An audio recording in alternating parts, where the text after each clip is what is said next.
Well, as you well may know, studying human nature is an extremely important idea and skill to have in your life.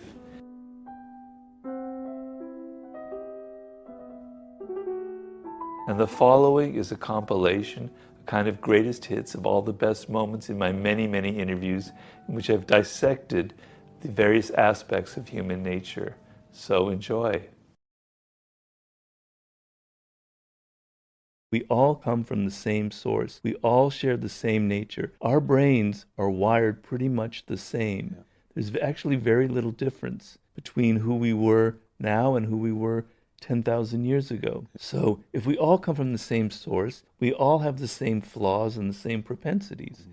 We all have aggressive tendencies. We all tend to be self-absorbed. I pound this fact into your stupid little brain over and over again in the book. I don't let you try and wriggle out and say, oh no, it's not me, I'm not like it, it's the other guy. Yeah. No, you are a narcissist. You are self-absorbed. Yeah. Some people are much bigger narcissists than you are, granted, but you share that trait. And the only way out of that trap is to become aware. And once you become aware, it does sort of change how you look at yourself and how you think of other people. You are less judgmental about them. In the Laws of Human Nature, I write about irrationality, envy, aggression, or narcissism. Narcissism is a good one. Oh, they're a narcissist. I'm not a narcissist. I'm not self-absorbed, but they are, yeah. I don't have any of those traits. Well, damn it. Every single human being has self-absorption traits. We can't help it. We naturally think of ourselves first. Yes, there are people who are much deeper narcissists in life, no doubt, and there are toxic narcissists, but we all have a touch of it. I want you to be a little more humble in this world and not be so arrogant and not think that you are somehow exempt from having a dark side, that somehow you were born with a halo over your head, that you were born different, you don't have human nature, that you're a saintly person, you're much better. Get rid of your moral superiority, because I find that deeply offensive. We are all cut from the same cloth. But if you go around in life thinking, I don't have any of these problems, I'm not a narcissist, you're never going to have the awareness to stop the fact that you are actually one.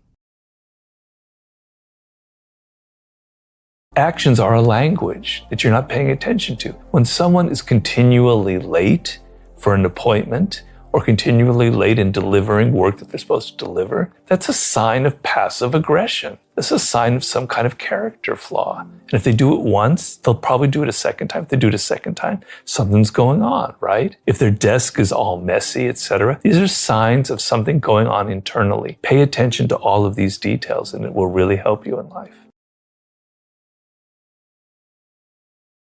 Character is the core of a person, something they can't control, something that comes from deep within, and it causes people to have patterns of behavior. And you want to find people who have a strong character to associate with, as opposed to a weak character. And what a strong character is people who are adaptable, who are fluid, who can admit that they are wrong, who can learn from their experience, who can take criticism, who can work with other people. So I want you to focus not on people's charming exterior, on their funny words, on their wit, on their charisma. Instead, focus on that deep inner quality, that core, that character, because that's who they really are. Your character is creating what happens to you in life. There's the famous quote of the ancient Greek philosopher Heraclitus, "Character is fate."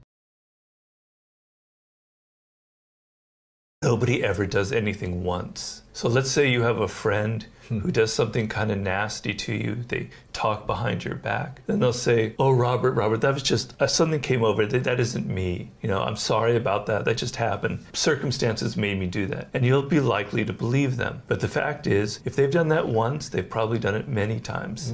If people gossip and you hear them gossiping about other people, they'll probably eventually gossip about you. So you want to be able to look at people's patterns and look at their past and see trends and understand that if they've done certain things in the past, they will continue to do them, because we humans have compulsive behavior. We're compelled to repeat the same mistakes over and over and over again. An exercise you can do is you go up to somebody from an angle where they can't see you coming up to them, and you surprise them. You go, hey, Mike, whatever. They turn for that second. Their expression reveals how they really think about you. If you can pick up micro expressions, and you can, they're only like 1/150th of a second, but they're there. You can express a kind of, and they smile. You can see the little disdain in their eyes Then the mask comes on. Or you're talking to them, they're looking at you, but their feet are facing in an opposite direction. That means that they're dying to get away from you. These are signals that you don't necessarily pay attention to. Their posture will tell you everything about their levels of confidence. The fake smile, if you can just master the ability to detect the fake smile, it will go wonders for you, because you're able to see what you really want to do is to see the person with a genuine smile, particularly in romantic relationships. Someone whose face lights up, a real smile lights your whole face up. It doesn't light your mouth. These parts of your face go up, your eyes get alive, and it means that someone genuinely likes you. They're genuinely interested in you. They're genuinely laughing or connecting to you. Man, if you can see that, it'll help you so much in the romantic realm, and it'll help you get away from those toxic people that are continually faking interest in you. Because a narcissist, a toxic person, thrives by deceiving you with a charming, alluring front that makes you come into their world, and they can hurt you, then they can do something to you. So being able to see that they're not genuinely interested in you, that they're faking it, will help you avoid very toxic relationships. The worst thing is to repress your anger, because then it'll only come out in other ways. You'll burst out and do something really irrational and stupid. You'll hit somebody. You'll end up in jail, or something terrible will happen. You can't repress it. You have to deal with it. You have to channel it into something productive. And I think of several icons of that. The person that comes to my mind is Kobe Bryant. I'm a Laker fan, and I love Kobe to death. Kobe was filled with anger. That guy had lots of rage inside of him. And he'd go out there and beat people up. He'd put her on the basketball court, and damn it, you're not going to beat me. He's going to be the most competitive person on the planet. But that's a socially productive way. We loved watching him play like that. For me, with my anger, putting it disguised into the 48 Laws of Power, where I got my vengeance on all those Hollywood people that screwed me, etc., that was, I guess, productive anger. I tell people who are artists, put all that dark anger energy into your film. People love it, because we're also repressed in this woke, politically correct culture. We're all like this. We all have our anger. And when somebody puts it on the screen, we go, whoa, we're all just breathe. Oh, that's so great. Yes, we can all vent it. So find either in some way a way of making it productive, but do not repress it. One thing I want to do in this book, and I think it can really liberate you, is to not take anything personal. Now, I know that sounds like an ideal that's really difficult, because we're always taking something personal. If someone says something, we get in an argument, or they say something that we perceive as hostile, we assume that they're being personal, that they're attacking us for who we are, and we really are upset about it. But nothing is really ever personal in the realm of social relations. Oh, not nothing, rarely is it. So that when a person shows anger towards you, or resentment, or some kind of negative emotion, 95% of the time they are dealing with their own emotions, their own problems, their own traumas, something from their childhood. So if you realize in that moment that they are frustrated not because of you, but because of the day that they were having, because of a phone call they had earlier in the day, because of problems rooted in their childhood, it frees you up from getting resentful and angry.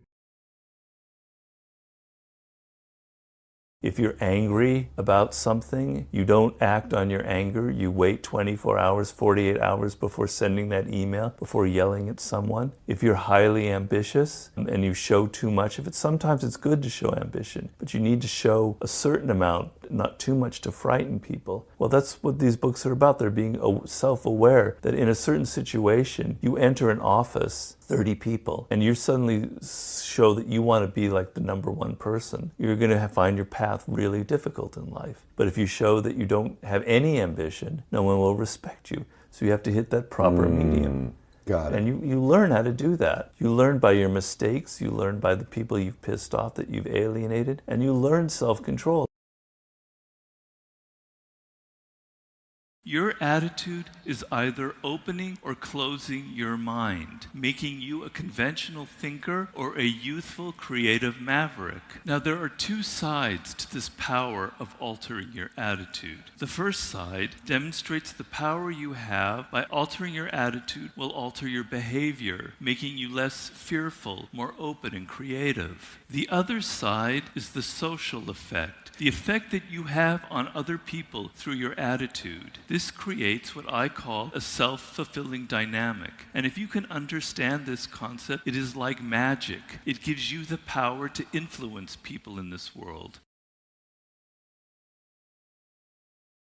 As people talk and they use words to conceal what they're thinking, their bodies reveal what they're actually thinking behind the words. Through their nervousness, their tone of voice, the eyes and the mouth tell you incredible amounts of information. Milton Erickson mastered this language, and as he got older, he used this in his therapy, where he would have patients enter his room. He became a psychoanalyst, and he deliberately placed his desk at one end of the corner so they would have to walk into the room. And he could understand from the way they walked and their gait, whether they were nervous, whether they were excited, whether they wanted to change their lives or not. He was so brilliant at it that people later in life, people thought he was psychic. He could literally read your thoughts. It was unbelievable. The point of this story was that humans have this ability to master this second language. We've become so self-absorbed with our smartphones and our technology, we're not paying attention. And when we do pay attention, we project onto people our own emotions, our own desires, or we're very quick to judge and categorize them. That person's good, that person's evil, that person's likable, that person's not likable. And so seeing just a small portion of who people are, we naturally misunderstand and misjudge them, leading to all kinds of problems, to bad decisions, to bad strategies. If you want the power, the ability to influence people, to get them on your side, to get them to do things that you want, you have to first think of this fact that they require validation. And if you make them feel insecure about their intellect, about their morals, about their willpower, you're going to create an enemy. You're going to create the opposite of validation. So knowing the power in it, knowing the deep, deep, deep human need we all have for this, to be treated as an individual and to be respected and appreciated for some quality that we have, then use that power on other people and think of how you can give them a sense of that validation. So look at those things where they need to feel validated, where other people aren't giving it to them, where there's a quality that they feel is underappreciated, and you can sense that in them. And give them that sense of you see them for who they are, and you're reflecting back to them the sense that they are important, that they are worthy of attention, that they are a decent or brilliant or whatever kind of quality that you want to reflect back on them. The metaphor of the rider and the horse. The rider is your rational thinking, your mind, and the horse is your emotions, your energy, your power, the animal part of your nature. If the rider is too dominating, if you're afraid and you want to control that horse and make sure it does everything you want, you hold the reins really tight, you squeeze your thighs really hard into the sides of the horse won't respond or do anything because it picks up that you're trying to control it too much. But if out of fear of trying to work with the horse, you just let it go and do whatever it does, it can become very dangerous. The horse can ride wherever at very fast speeds. What you need is a balance between the two. So you, the intelligent part of the equation, understands the animal, knows that it has to control it to some degree, but can't over-control it. And then working in harmony, you can channel that powerful energy that comes from the animal part of our nature that actually makes us accomplish things and do things. You can channel it for productive purposes. So please keep this in mind. Rationality is not about tamping down your emotions. It's about creating this beautiful harmony, this balance between the thinking process and the emotional animal parts of our nature. Amor fati, which means love of fate. And it basically means love everything that happens to you as a way of learning and as a way of toughening yourself. Life involves pain. Yes. Life involves loss. The people that you know are going to die. You're going to get ill. You're going to have terrible things happen to you. People are going to screw you. Bad things are going to happen. That is life. That's what life is about. That's what any animals had to deal with. That's what you have to deal with. If you complain and you wish things were otherwise, that means that you don't love life. You don't like life. You don't accept it. Be the opposite. Accept everything that happens and find a way to love it and see the purpose behind it. You need to think constantly that people have an ego. They have insecurities. You have to be careful about what you say. I mean, I'm afraid in the work world, it's very important. In the laws of power, we're mostly dealing with things in the work world. You have to be careful about what you say. You can't just speak whatever you want to say. You can't just show how brilliant you are and how wonderful you are. You have to realize that you have to think more about the other person, about their insecurities, and get outside of just trying to think about yourself.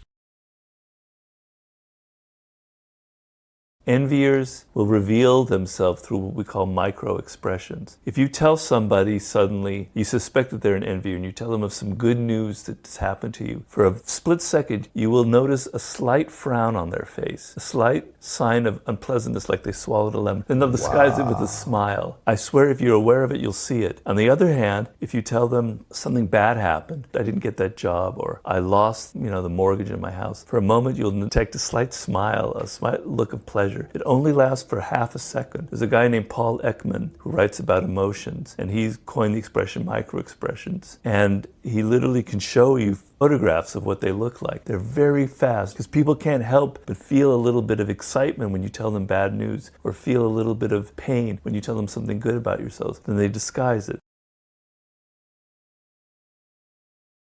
Comparing yourself is not self-reflective. When you compare yourself, your standard is always what other people are doing. They're on these great vacations. He's got a great job. Tom has this amazing house where I'm living in this hovel in Los Feliz, right? That's not looking at myself. That's always having the other person as the standard. It makes us so out in the world, in other people, what other people are saying, what other people are doing. It makes us continually think in the social sense and not able to turn inside and look at who we are, what makes us different. We're so attuned to what's cool, to what other people are doing out there, to what other people are saying, that we lose kind of an intuitive grasp of who we are.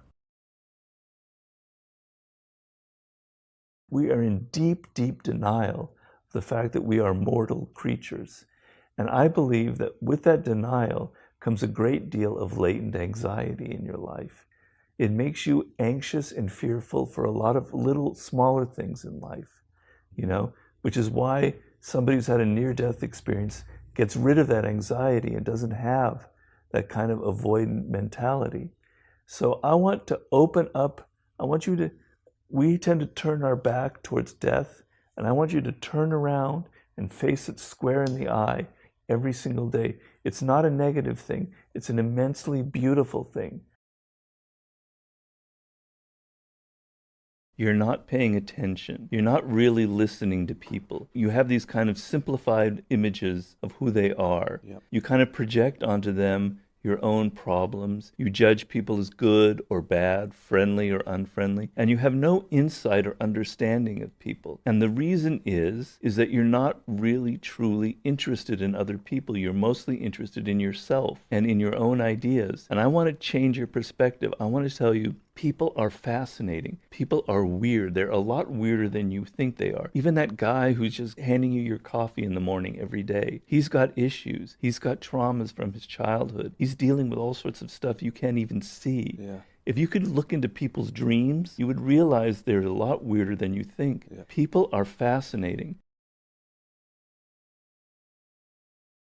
It's good to have feedback. It's just sometimes you can't trust people's feedback. I agree with that. Like, people will be political with you. They may not be very honest. They may be afraid to be honest with you. So you need to have the ability to do both. The greatest sign is when you've had an interaction with people and it didn't go the way you expected it. The person was colder than you thought. Maybe they were offended. Are you going to go back home and, God, that guy's an asshole, fuck him, what an idiot? Yeah. Or are you going to go home, or are you going to say, what did I do wrong? Was I being too dramatic? Yeah. Was I being too personal?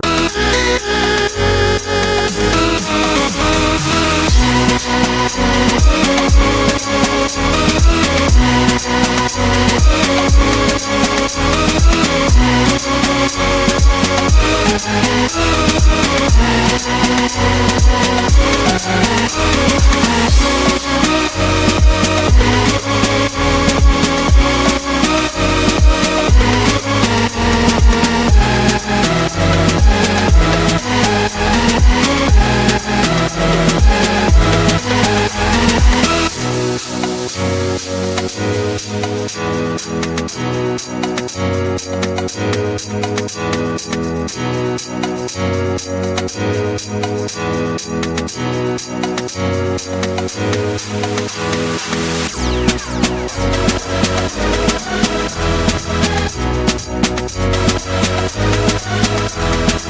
in the situation. Was I moralizing too much? Can you go home and self-reflect and say, well, maybe I have some of these problems? That's the difference between you and the toxic type. The toxic type can't go through that process. You have to look at yourself. You have to focus deeply. You have to go through a process, being honest and going, what excites me? What do I feel like makes me unique? The power that you have in life is mining that uniqueness, mining that individual quality in whatever field you go into, even in business or being an entrepreneur. And so you can't have that self-awareness if you can't focus, if you can't concentrate, if you can't be bored and take a notebook and start writing things out about your childhood, about who you are, about what you love and what you hate. If you can't do that, I'm sorry, but there's no hope for you. There's really no hope for you. So you have to be able to put yourself on that information diet and go into that introspective process. The most elemental law of human nature is that we deny that we have it. It's always the other people. I'm not a narcissist. I'm not aggressive. Oh, I don't have a dark side. No, I'm not irrational. No, none of those things. So we want to deny it. But it's so insanely irrational. We all come from the same origins. We're all cut from the same cloth.